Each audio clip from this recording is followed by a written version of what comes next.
Hello,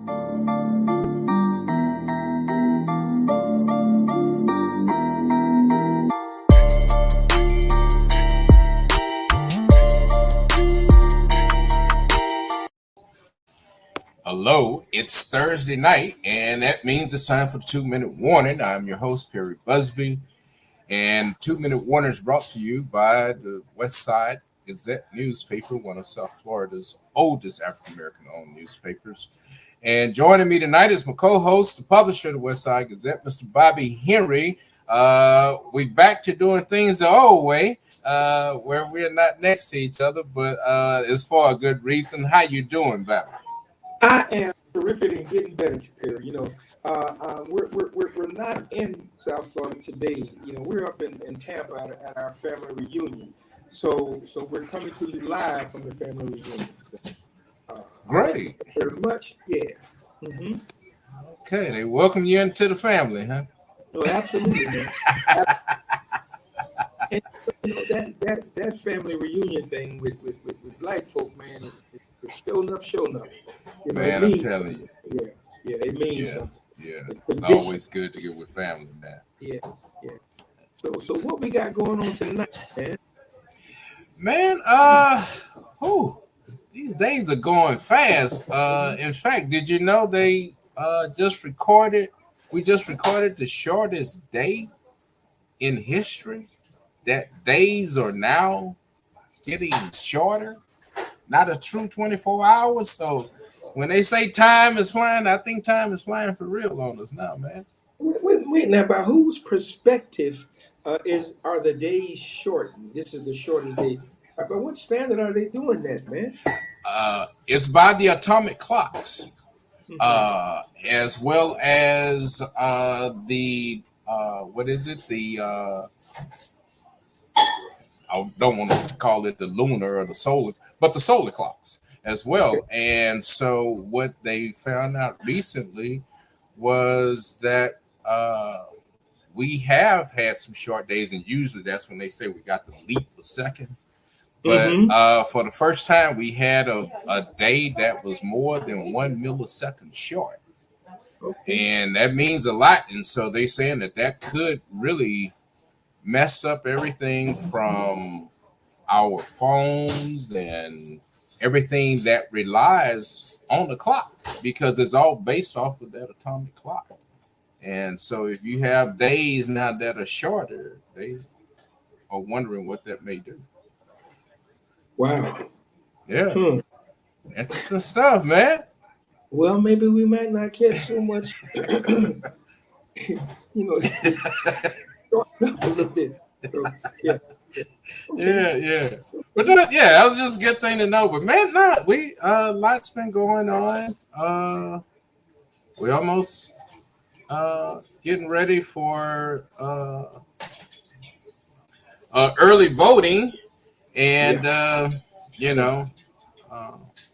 and we're also facing an ongoing thing. I think we mentioned it here a couple of weeks ago when we talked about the issue of redistricting and the impacts that it was having. And now we're starting to get more and more news about that. There's been some people who recently reported that they got the wrong ballots. And again, Supervisor of Election Joe Scott has pretty much done everything to be as transparent about this as possible. He's talked about it. But again, it's always a big thing when people don't hear or not in tune. And so now in this climate of election deniers and people fighting elections, this is just something that's just fodder. Just add some fuel to the fire on this. Okay. Well, let's take a little break. Let's segue from all of that politics and politics. Let's get into a couple of things that'll be happening here shortly. So I understand that we got a group of ladies here that going to talk to us a little bit about something. Yeah, I've had the privilege of working with an associate, Jamie Friend. call her friend, Jamie Friend, on a lot of election integrity issues. And Jamie has been very involved, especially on the progressive Democratic side. And she mentioned an issue to me really around the court striking down Roe v. Wade and how this impacts women of all stripes and colors. But, you know, I'll let her come on to explain. She's wanted to reach out because this strikes everyone. And this is a time in which we all need to have some collective voices. So I want to introduce good friend, Jamie Friend, and her associates to tell us about an exciting event that's going on this weekend. All right. Thank you. Thank you, Bobby and Perry, for Hey, having Jim. All right. I always enjoy watching you guys. Yeah, this is a really important issue, and we've decided to make some noise and invite everybody along with us. We're doing a women's ride for freedom, and that means about 60 or 70 women on motorcycles. Oh, Lord. That's right. What started out as a few girls being angry and wanting to do something turned into what's going to be a ride and a rally for freedom. And this isn't just something that affects women. This is a matter of personal privacy, of doctor-patient privacy, of bodily autonomy, and the right to decide determine when, if, and how you're going to start a family. And abortion issues are healthcare issues, and healthcare for women is being attacked. And like I said, we're going to make some noise, and we're going to give people a space to kind of cross the ideological lines, so to speak, because this is an issue that we can all rally around. So that's what we're going to try to prove. So we'll be in the neighborhood we'll be on Lincoln Park. I'm going to let the girls come on if you want to invite them, and they'll tell you about. Sure, come on. Yeah.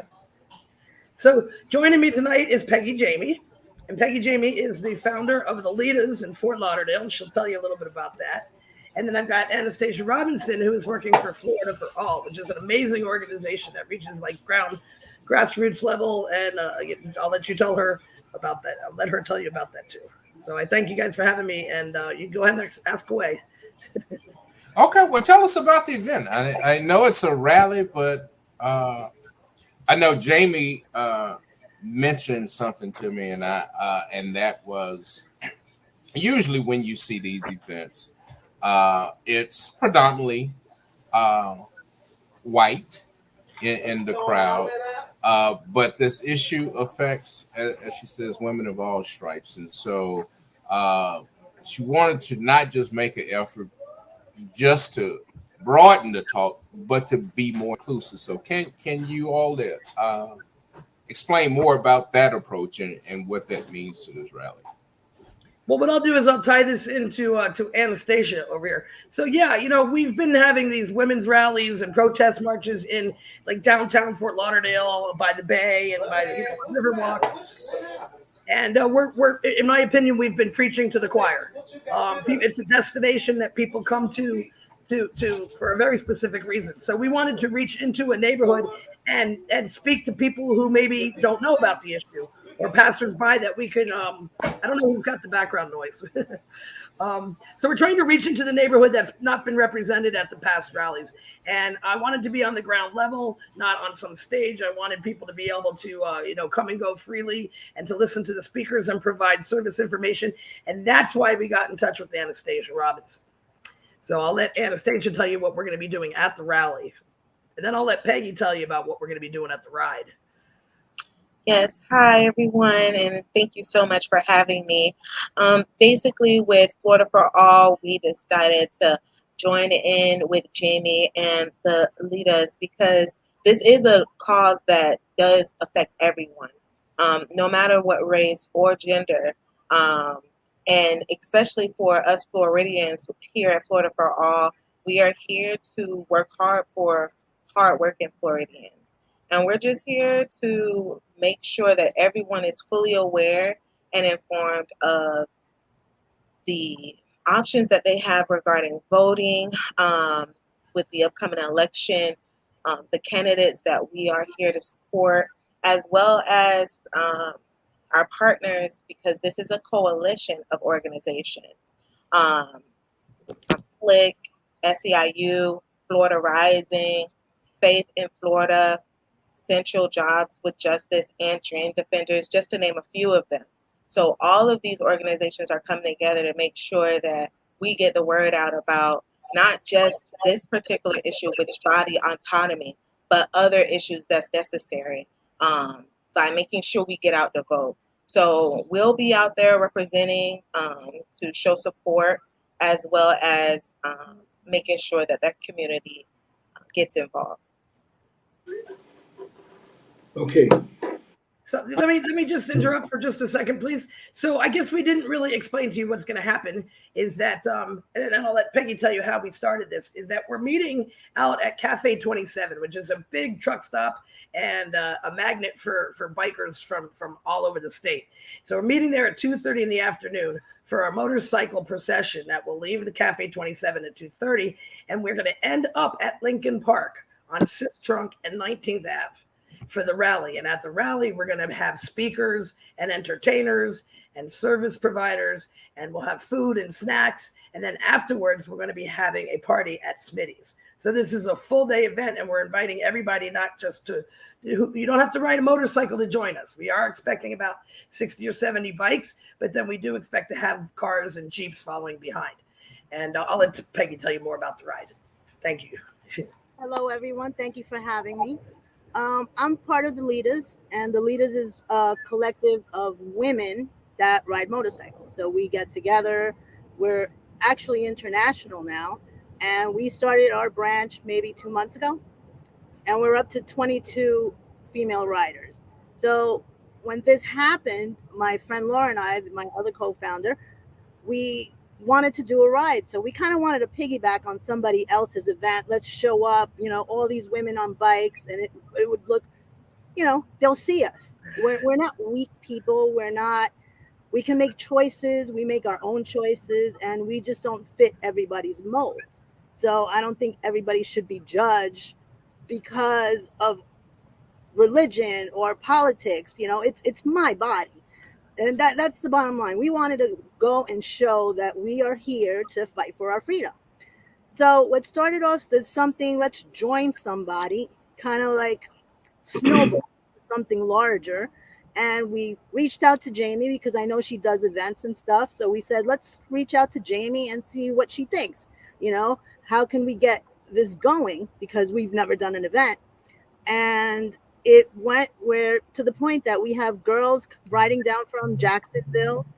People in Tallahassee knew that this event is going on. And we have white bikers, black bikers, Hispanic bikers. We have them all. We have heaps coming with us. Women who don't ride wanted to join as well because it's about all of us. And then we had men actually reach out to me and say, hey, I want to support you. Would you mind if I ride? And then it became a co-ed ride where now it's men, women, cars. They're bringing their kids. So it turned out to be like quite a big event. We weren't expecting it to grow this big, but we're happy it did. Yeah. Perry, you're muted. I had the background now. So again, for those who may be just coming in, can you again tell us the time that the rally starts, procession, and where they might be able to join in along the route, and as well as when it arrives in Sistrunk and the festivities along the way? Okay, so our ride, we're meeting everyone between 1 o'clock because it takes them a little time to get there and actually coordinate and tell everybody what the rules of our road and how we're going to be riding. And so we figured with leaving, kick stands up is what we say when we're leaving, and that's going to be at 2:30. From 2:30, we're riding, trying to make it as visible as possible. We're riding down to the park. So we should be there like around 3:30, 4 o'clock, depending on traffic, depending on how large the crowd actually is. We're going to be there for a couple of hours. We're going to be there for 2 hours from 4 to 6. And we're going to have a comedian. We're gonna have music. We're gonna have a DJ, an MC. So there's a lot of information that's going to be brought out to the public who probably doesn't know that we have it available.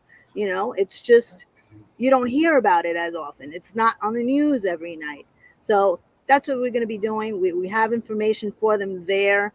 We have they can come and register to vote. A lot of people don't take these opportunities that are there, because they don't think it's important. But maybe if they see a large crowd of people from all nationalities, of all ages, it might say, hey, you know what? Maybe my vote does count. Maybe I should register. Maybe I should make better choices and actually go and decide who is best to do this for me.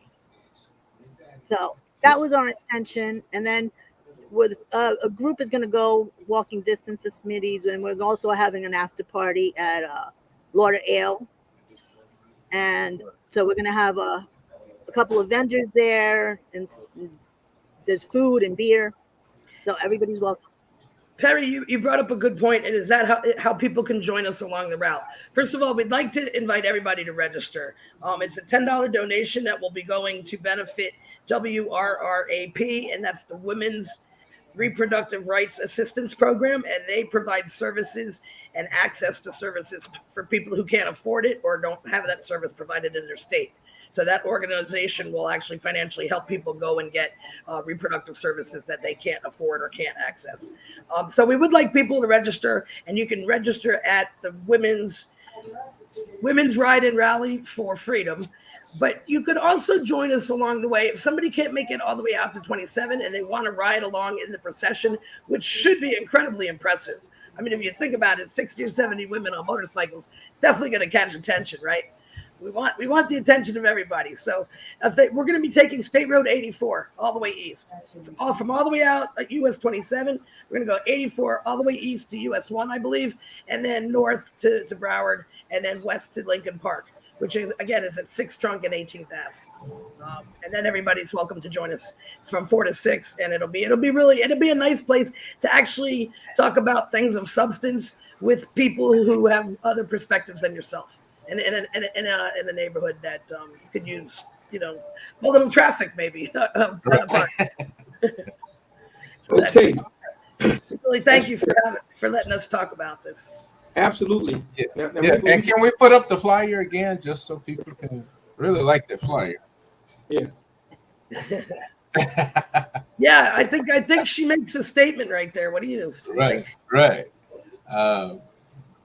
We're hoping to hear us in Tallahassee, Well, great. And I wish you much success in this. I know it's for a great cause, and invite everyone to attend because this affects all of us. I know we try to couch it around abortion, but women's reproductive rights are at the core of this issue, and so it is an issue that that impacts us all. Okay. Great. Thank you so much. Hey, thank you. So, Thank you. All right. I want to see those women on motorcycles. All right. So where are we going now? Yeah, man. Well, this is what we're talking about. We really are trying to how should I say create an atmosphere, about a whole lot of things. And our next guest, there is a tradition at HBCUs. I can't speak on PWIs, but when it comes to HBCUs, I know how we feel about our classics. I know how we feel about our traditions, and I know how we feel about competition. So our next guests are two people who are entrenched in keeping alive one of the longest running classics in HBCU history. So if we can, let's bring on the ladies first, and then we'll bring on the gentlemen second. Okay. So if we can bring on Miss Kendra Bulluck-Major, who is the chairman of the Orange Blossom Committee. Did I say that right this time? I know last week I kind of messed it up, but this week I think I got it right. That's fine. That's fine. That's fine. Yeah. Okay. So, Miss Major, tell us a little bit about the Orange Blossom Classic and your role in facilitating this historic classic. So as you know, this is historic. The Orange Blossom Classic was a staple in our community for many, many years. It began back in 1933 and then subsequently ended in 1978. We were fortunate enough, myself, in working with Commissioner Gilbert, to revive this event, revive the tradition, and bring back to the community the Orange Blossom Classic after 40 plus years. So my role as the executive director actually is to make sure that we present to the community an event that everyone can be proud of. And I do that on a daily basis, leading a wonderful, wonderful team. So here we are. Okay. So let me ask you this, Ms. Bullock. What inspired you to want to revive this classic? So, great question. I was actually 2 years old when the original classic ended. Of course, there were some variations of the Orange Blossom Classic in the early 90s and late 80s, but I heard a lot about FAMU. I heard a lot about the Marching 100, actually through my father. He's a huge, huge Marching 100 fan. And then just for myself, being a mother of two boys, one of which who has played football since he was 4 years old. And so, as a mother, I really wasn't into sports until he got into sports. And, you have no choice but to just follow along with the things that your children love. So that kind of sparked the interest in football itself. And then the history of the Orange Blossom Classic was just really intriguing to me. The classic was something that was played when HBCUs, when the only thing that we had were our HBCUs. They didn't feel like we had enough talent to compete at the PWIs. So just the history of it was intriguing. And as I began to research, I just thought, wow, this might be something, really exciting that we can bring back to the community. And so, of course, other organizations, there were a lot of people that did show interest and express an interest in bringing it back. I was fortunate enough to get with Commissioner Gilbert, and he was very instrumental in helping me to facilitate the process. Well, and how long have you been the founder, and what trends have you seen lately now that HBCUs are now becoming the focus of top athletes, with Jackson State signing, the #1 recruit? What has that done for the classics? So we started this process about 12 years ago. So it was definitely different. The landscape was different than what it is now. I think that, what's happened with, as you just mentioned, there are a lot of talented student athletes that are now setting their sights on HBCUs. And we didn't see that for a long time. I think, there was always, and I say this all the time, there's always talent at HBCUs. We've just been fortunate enough to have a voice like Deion Sanders to really shine a light on that. Also, I think that our kids are just becoming more aware of things that are happening in their communities, things that are happening in the world. And so that makes a difference. The enrollment at HBCUs is up, not just with student athletes, but just students as a whole. And I think that has a lot to do with the climate and things that have gone, transpired over the years.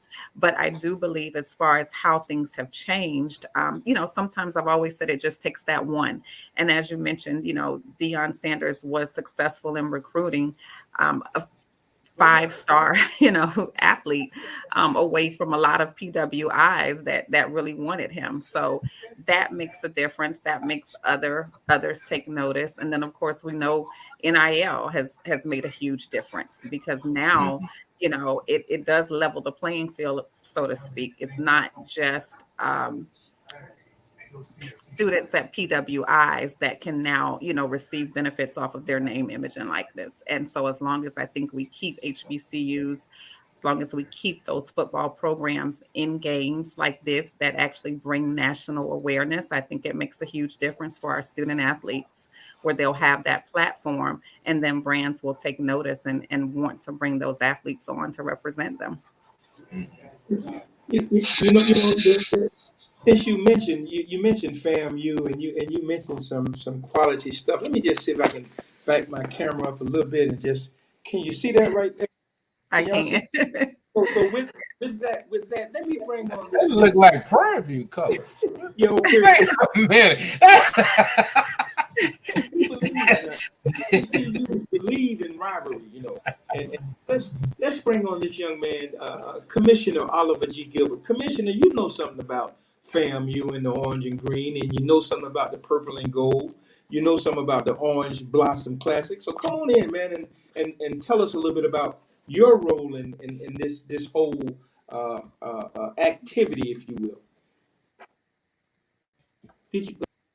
There you go. Hey, Bobby. Hey, Perry. Hey, Kendra. Good. Can you all hear me? Yes. You can hear me? Okay. Good to see you all. Like Bobby's doing this thing right here. Either that or he's dancing. I don't know what's. But y'all can hear me? Yeah, I can hear you. Okay. Well, no, listen, Kendra hit the nail on the head. The Orange Blossom Classic is truly a staple in South Florida. Bobby just went away. It's truly a staple in South Florida. And really it's just about tradition. But what I acknowledged when she came to me, she started talking about this, was her passion and her ability to get this done. So, it's interesting that a lot of people had the idea, but 12 years is a long time to actually stick to something. Like some people are married for 12 days. 12 years is a very, very, very long time. And so that type of commitment, that type of persistence, the idea that we can do this as a committee, as a community, was important. And, we started this when I was the mayor of Miami Gardens, and now I'm a county commissioner. And so one of the things that I think we also fail to acknowledge is that Black colleges, our classics, are big business, and they drive the economy. And so they actually bring people to South Florida. They put heads in beds. They put, butts and seats in restaurants. People buy and they shop and they entertain themselves. And that type of economic activity is something we ought to support. Too often in South Florida, when we talk about tourism, we don't talk about people who look like us. And I think that's extraordinary, because every time when you go to these restaurants, you see people who look like us spending a lot of money. We spend a lot of money. And so just acknowledging the contribution to the economy, and not acknowledging historically what the Orange Blossom Classic was for the community and what it can be again. It was more than a football game. It is more than a football game. It's us coming together around football, around bands, but it's about us as a community, and not as a Miami Gardens or Miami-Dade community, not as a Florida community, but as a national HBCU community. And with the understanding that we are professionals all across this country, all across this world, and that we do extraordinary things. Us coming together, acknowledging that, being together, partying, look, and Kendra tells me I'm supposed to be impartial. I am a rattler. So I'm a rattler. So, if the sun rises, I'm a rattler. When the sun sets, I'm a rattler. If the FAMU don't win the game, I am disappointed. But even in that disappointment, just being able to look out and see all of us, and have fun and enjoy the camaraderie, the back and forth, because there is going to be that type of rivalry, Bobby. We're going to go at it. The Q's going to talk crap to the Kappas and the Alphas. They're going to talk crap to us. Jackson State's going to talk, they're going to try, but Jackson State don't even speak that well. But it's you got that in there. You slid that right in there. I was trying. I prayed before y'all brought me on camera. I said, God, Father, Lord, bridle my tongue. And then I guess, the prayers of the righteous avail as much. I guess my prayers weren't fervent. Well, I'm not righteous. Either way, it is what it is. Yeah, so we're going to go back and forth. And that's fine, because I appreciate Jackson State, because everybody can't go to FAM. I appreciate Jackson State because people choose to go to Jackson State. And they educate extraordinary people, and they are leaders around the country also. And so us coming together and having fun, us coming together and showing people who we are. Because far too often, the picture they paint of us isn't the portrait we know ourselves to be. We know who we are. We're the people on this podcast right now. We're the people who are watching. We're the people who educate your kids. We're the people who represent you in courtrooms. We're the people who built this country and continue to build this country. And so I know that's a lot for a game, but it's not just a game. It's not just a game. It wasn't a game when Kendra started talking about it. It wasn't just a game when you saw the parades back in the day. It wasn't just a game. When you see the 100 and precision with which they conduct themselves. Points and drive. Points and drive. Yeah. That's the 100. Points and drive. So I'm very happy to be a part of this. I'm very happy the county's a part of it. And most importantly, you all continue to be good ambassadors of this. Spread the word, because far too often we will invest in other people's events and other people's, but not our stuff. Everybody wants to be on Miami Beach on Memorial Day. How about this? Make this our Memorial Day. Come down. Let's enjoy ourselves. We can create something of ourselves for ourselves. And when we do, what we know is this, is that other people will come because they've been like literally looking at us from a fashion, style, hip hop, whatever it is. They're emulating that and they're making money off it. This time we do. Yeah, you answered my next question. I'm gonna ask you. Kind of put it all together. So why is it important for the Orange Blossom Classic to bring leaders of sports, entertainment, and politics and social justice together? Why is that important for the Orange Blossom Classic to do that? Because so often it's fragmented. But when you think back historically, civic leaders, like some of the greatest social political statements were made when people just raised their hand and stood up. So sometimes we don't acknowledge the interrelatedness of the things that we do. But from judges to attorneys to teachers to athletes to entertainers, what we have in common is the spirit of overcoming, the spirit of creation, the spirit of being able to transform, moments into something that moves us forward in a very special way. And so when you see all of us in the room, and another thing is, look, Bobby, sometimes people, they like to think about who we are. We're just football players and we're just rappers. We're not English majors, Kendra. No, we're not newspaper owners. We're not we're not just anything. We're everything that everyone else is, good and bad alike.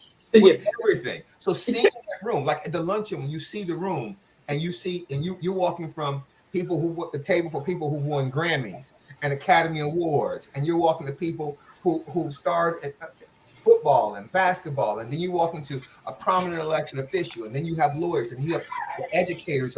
When you see all of what we are, that composite picture lets you know not that just black is beautiful, black is brilliant. Yeah, we just have to acknowledge it. But Brother Gilbert and Sister Kendra, it's okay. We hear, you never know who you'll run into at the class. Now let me just. This is personal here. Miss Bullock and I were having a conversation, and there may be some blood ties, in between her and my family. So this is the type of stuff that the Orange Blossom Classic and Black Classics bring. They bring families together, the opportunity to unite and meet family, So okay, Kendra, and I know this is a hard task, and so what can the community do? What can we do to make this the best classic ever? What can we do? Please buy tickets. She's not going to say that. Please buy tickets. Everybody want to go to black events for free. You done called everybody. Your second, your baby mama's second, third, fourth cousin done called somebody who serving at a restaurant. Buy your ticket. Buy your ticket. Well, now I'm going to let her answer in a very politically correct way. Go ahead. Answer in a politically correct way. Go ahead. Give them the politics. You got it. It wouldn't be a classic without a hookup, so I mean, Come on,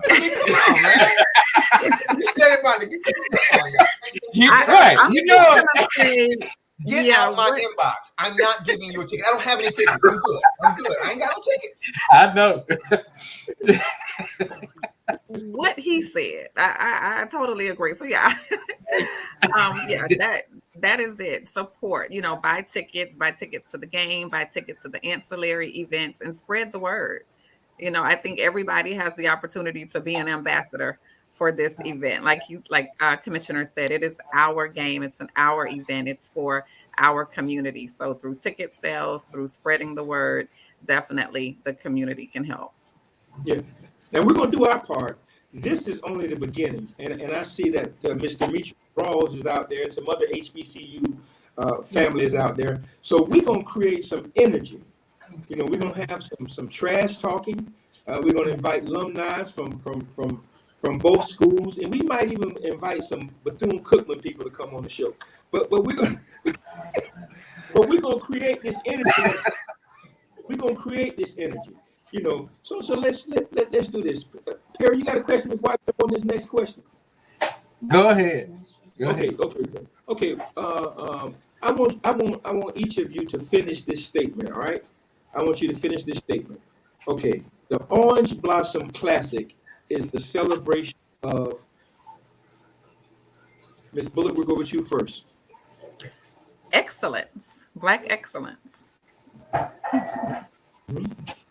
Okay, Brother Gilbert. Us and everything we are. Mm-hmm. Mm-hmm. Us and everything we are. So now I can remember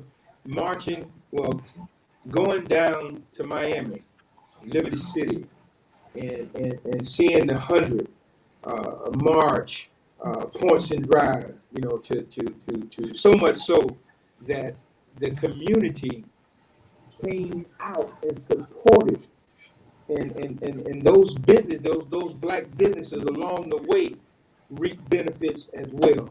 So what are you doing to put money in the coffers of black businesses? Mm-hmm. So we were actually, last year, we were fortunate enough to start a program called the Business Unite program. That program is still going strong this year as well. We actually focus on minority-owned businesses, small businesses. And last year, we were successful in making sure that over 70% of the vendors that we used were actually vendors. 70% of the vendors that we use were actually small minority-owned businesses that from this area. And it's one of the things that Kendra and the team over there has been very good at, is understanding the economics of the game and understanding how we could actually, when you do business with a black business, you're not just supporting that business, you're supporting that family, you're supporting circulating dollars in your community. It's completely appropriate that tonight is actually the reception for Black Business Month in Miami-Dade County. I'm not at the reception because I had to be in front of my computer to do this, but we had to kick off, like I think it was Monday. And the idea is that we are just going to, we need to put a magnifying glass, a spotlight. We need to always overly emphasize the fact that we don't support our businesses enough. The Orange Blossom Classic does. And so it's something that definitely continues. Kendra and the team have been very, very good about that. Commissioner Bullock, and I like the statement. It is everything. Orange Blossom is everything.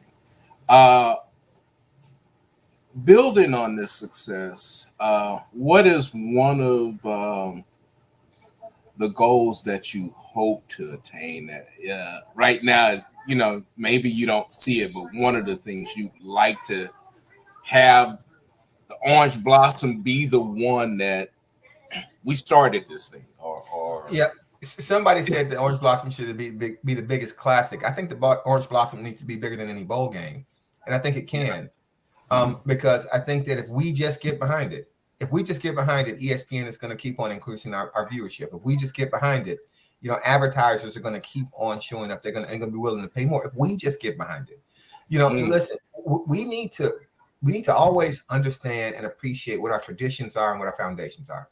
We need to keep that. One of the things that we lack sometimes as a national community is, as Black people, we don't hold on to traditions. This tradition that we had, we brought back, and we need to build upon. It shouldn't just be a game with 35, 40,000 people. It should be a game that sells out the stadium. It should be a game that attracts not just college football teams, But every high school football team ought to want to be in the audience also, because they should know that this is a platform that we have created for us, and we have created for them. And so those are the type of things that, as it grows, you never know what it can be. I mean, but I believe that it can be something that we've never seen before. We're not just trying to be the next classic. We're trying to be the new us, the new thing that's bigger and becomes the foundation and tradition for something even better.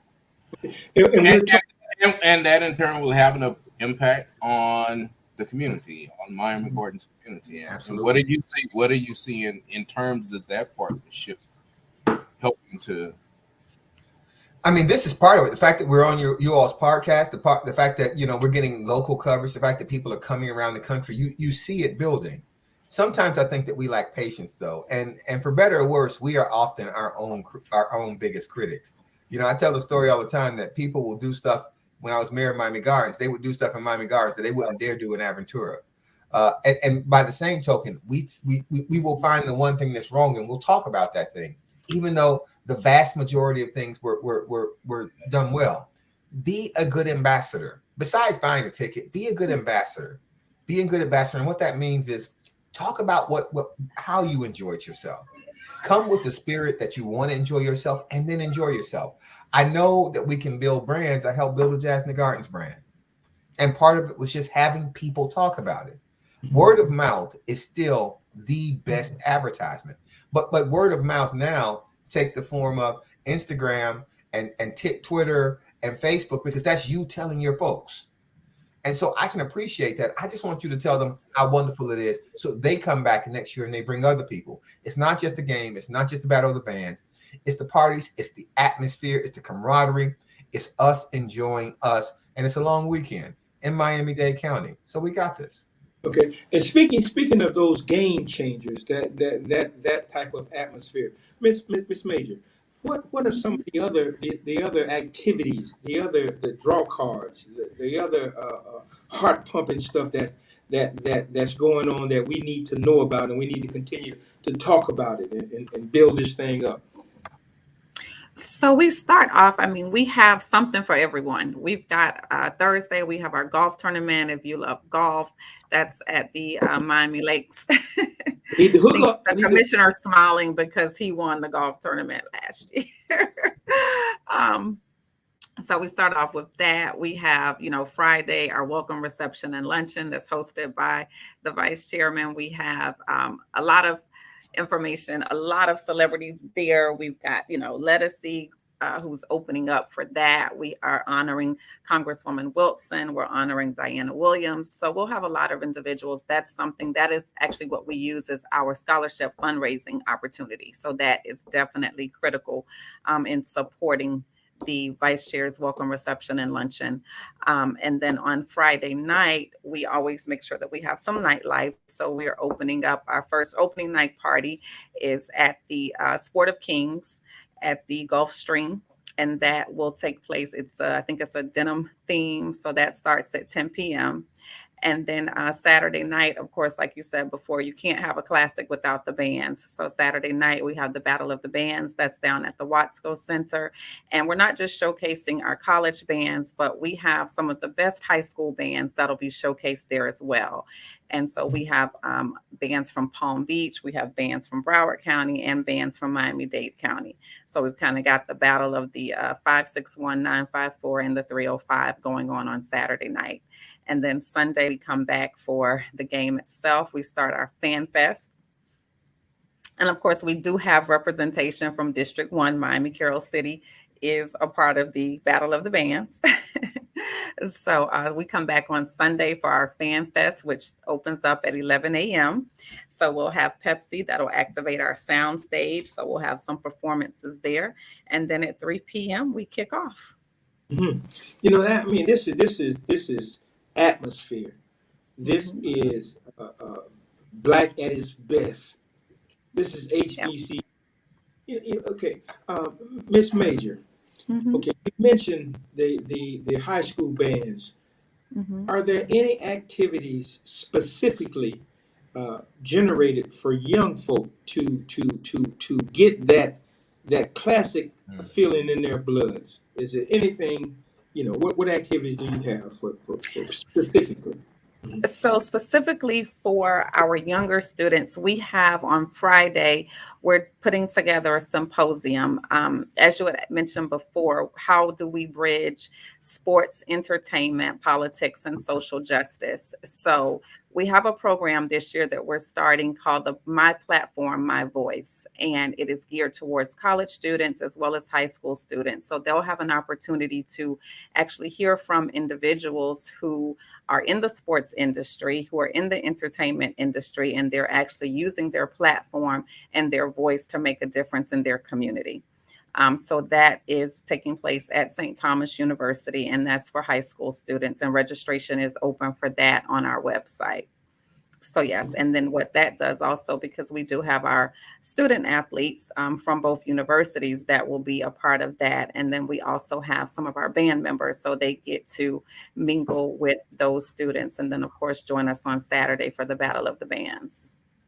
All right, you generational rattlers out there. I know Miss Rawls and Dr. Davidson, you from Alabama, but I know your daughter. Here's an opportunity for us to invigorate and keep this HBCU classic spirit alive. So let's get these young folk involved. You will see a lot of activity in our social media.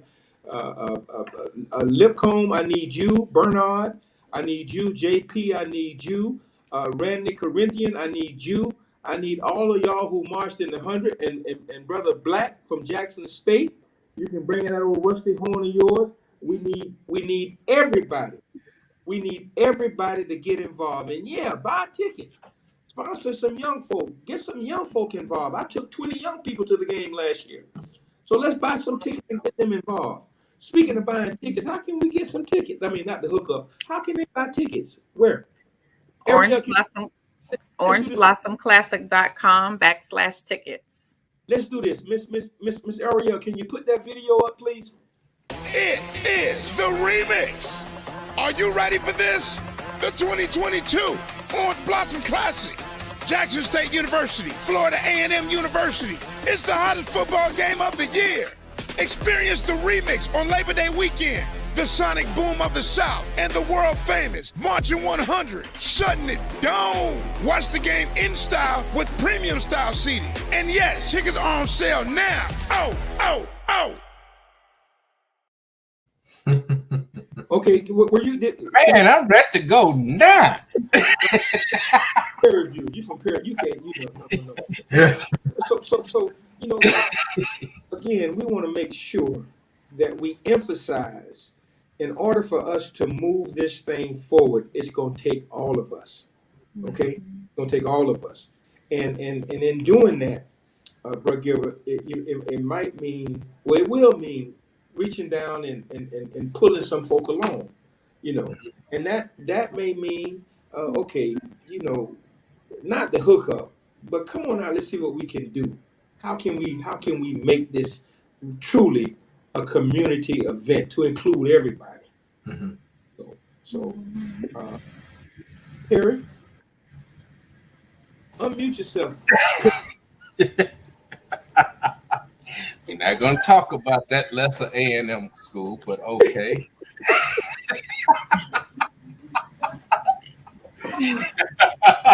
I see Commissioner Gilbert like, what? Okay. Now When you said lesser A&M school, I just thought I just knew you weren't talking about FAMU, so you weren't talking about that. I don't even believe I don't have to respond to that. Right.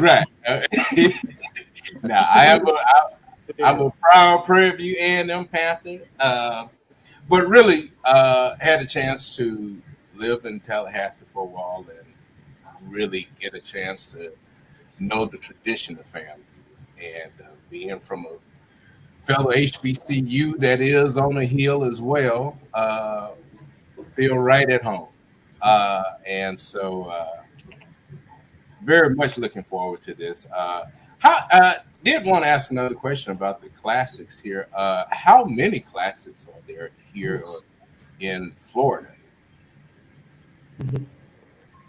In Florida, you have, of course, the Florida Classic in November. And then you also have, there is what they have now called the Big Cat Classic. Very interesting. So, as you guys know, Florida Memorial has football now. So, this year, with something really historical is happening in the city of Miami Gardens. So, Florida Memorial actually plays Edward Waters College, Edward Waters University. And then that takes place on Saturday, August 27th. And then a week later, as you guys know, you have Bethune-Cookman playing the University of Miami. And then you have our game on Sunday with Florida A&M and Jackson State. So the three classics, to answer your question, though, are the Big Cat Classic, the Florida Classic, and now our Classic. But for the first time, I think probably ever, you'll have all four HBCUs in the state of Florida playing in Miami Gardens within a week of each other. Yeah. Yes. Say it like you mean it, Miss Major. That is outstanding. Yeah. You got four. You got all the black schools in Florida. Now folk know that, they know me. I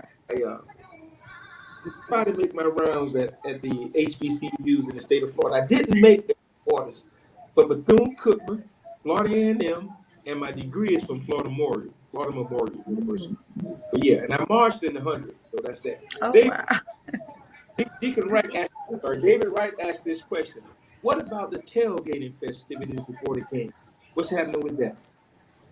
So gates at the stadium open up at 11 a.m. We, like I said, on the south side of the stadium, we have our official Fan Fest. So we'll have a lot of, really cool activations from our sponsors, as well as a Pepsi sound stage that will activate talent on. There are tailgating opportunities at your parking spots. Those parking tickets would be purchased directly from the stadium, and then the fans can tailgate prior to coming into the stadium. Those parking tickets can be purchased online on Ticketmaster. And I'll be making the rounds in tailgates. So listen, you all buy your parking tickets, set up some really cool tailgates with some nice food and some nice drinks. We'll be there. Mm-hmm. Some of the listeners are sending in questions. I mean, viewers. Okay, the ticket hookup. It keeps coming to that. No hookup. So that's that. But let's see. There was one in particular. Oh, okay. Now maybe we can help each other do this. Can we get both coaches, to at least think about coming on the show so we can pump this thing up? Can we do that? Can we have a little help in doing that? Dion and I both received the NNPA awards at the same time. He was not at the event. So I'm gonna use that as my leverage, but I'm gonna need some help, Mason and Brother Gilbert, to get us in there. If we won't pump this thing up, now we're gonna do it the right way. You know what? Listen, we'll ask. Yeah. We'll ask. Okay. We'll ask. We'll put an ask. Yeah. Okay. So now that came from the viewer. Oh, where is his name? So now that he hears it, Okay, Wesley Boyd. All right, Wesley, we can hold him accountable. And Darryl Hope, yep, you out there, you talking. It's a family thing. Your family is going, and I know you got about 5 children. So if you get all them tickets, man, that's it. We can make this thing. Let's see. What are we missing? Are we missing anything? I mean, is it anything that we perhaps glazed over in our enthusiastic wanting to get this thing done? Get your tickets to the luncheon also, because we don't have any extra tickets, free tickets for that either. Get your tickets to the luncheon. Yeah. Okay, we're gonna. And how much are the tickets for the luncheon? I mean, $125. Mm-hmm. Now I saw there's some good stuff. There's the coaching luncheons. There's the gala, if you will. Mm-hmm. There are opportunities to rub shoulders with greatness. Right. And if you don't do it for yourself, let's do it for the young folk. They really need to see and be a part of this. So, So at that luncheon, you get your Again, all of our wonderful honorees, you get a performance by Lettucey, and you get all of the wit that our wonderful vice chairman comes with as he hosts the luncheon. and a lot of banter. So if you were there last year, you know that there was a lot of banter back and forth about who was going to win the game. So the luncheon is definitely a star-studded experience too. Okay. Are we missing anything, Brother Gilbert? No, I think we're good. And I'm excited. Listen, I think we're a month out, right? Exactly. We're a month out. And so everybody just get your tickets and prepare to have fun. Come with the spirit of fun and just relax. Leave. It's going to be there on Tuesday. You come and you give us your weekend and we'll give you memories. Okay. Miss Major? Yep, I agree. I want everyone to support, purchase your tickets. Like we've said, you don't know who you're going to see throughout the weekend. I guarantee that you will not miss out. You will not be disappointed. And we're going to do our part. Perry? Well, as I said, I'm looking forward to this. This is one of the classics that I've not had the privilege of seeing. Haven't grown up in Texas. I was at TSU in Prairie View. I was also at Grambling and Southern, for the classic, as well as Prairie View and Grambling in Dallas. So I mean, there were a lot of classics around here, and so I'm looking forward to seeing this extension, especially with the SWAC. Because everything in Texas was around the SWAC conference, and now with SWAC now being expanded, FAMU and who is it? Bethune-Cookman now being in that expanded SWAC makes it even more exciting. Makes the competition exciting because back in the 80s when I was at Prairie View, I think the SWAC only extended to, I think maybe Mississippi, Alabama, I think was probably as far as it went. So, definitely looking forward to the expansion, to the players who are in here, and just excited. Hey, if somebody could ask me, help me out, who finished number one in like black college football last year? I forgot. It wasn't Prairie View. I hear a lot about the SWAC, and I'm curious. Okay. Was it? What? Was it? Hey, no, who? Oh, it was Pam. Oh, my bad. Oh God, won't he do it? Won't he do it? It took God. It took God. Remember, right? Yeah. Hey, yeah. But I support a school because Prairie View was known. Talk about the resurgence of black football. Prairie View was known nationally for its long-standing losing streak of 80 something plus games, and now to see their program turn around. Yeah, the program has a long history. Yeah. Put that comment back up from Demetria Rawls. Battle of the Bay. Yeah. Battle of the Bay. I mean, there's some HBCU stuff happening all over the country, and that's for Norfolk State and Hampton. That's a big one. That's a big one. Miss Major, you didn't attend a HBCU, did you? I did not. No. But your blood bleeds HBCU. How is that? So I'm probably the only one in my family who did not. My mom graduated from Shaw University. My sister graduated from North Carolina Central University. So I'm very familiar with all of the classics in North Carolina. And then I do have another sister that graduated from FAMU. So yeah, I kind of knew about classics just growing up. That's what we did. We spent time on the campus at North Carolina A&T and time on the campus at North Carolina Central and Shaw University. So yeah, it was kind of a shock coming here and not having that. So yeah. But no, see how God works, right? God works like she didn't go to the HBCU, But God said, I'm gonna fix this generational curse. Her son does. Okay. So God is good. Her son's a rattler. Okay. Yes. That is the tie that bind, if you will. That's us. The fact that you didn't, but you did. You see, you physically you might not have, but spiritually and everything else, Yeah. you're there, and that's Right. what it take. It's gonna take that tie that binds us together. To bring us back home, to Absolutely. build, on that foundation, to put us back where we're supposed to be. So Mhm. we're gonna do our part. This is only the beginning. Thank you.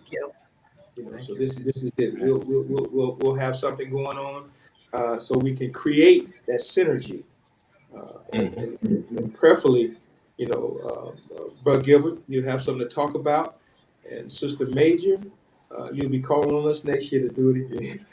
All right. All right. So, is there anything else? All hearts and minds clear? All hearts and minds are clear. Yes, Okay. sir. All So right. let's do the darn thing. Let's make this happen. Okay, you viewers and listeners, please purchase your tickets now. Get some good seats. You don't have to go deal with David Newby. You can go to the Orange Bowl Blossom Classic directly and get your tickets. So let's make it happen. Alumni, Broward County, Miami-Dade. Let's make this happen. This is ours. So let's claim it. All right. All right. Okay. All right. Y'all later. Good Bye night, bye. all. Thank you. Good night.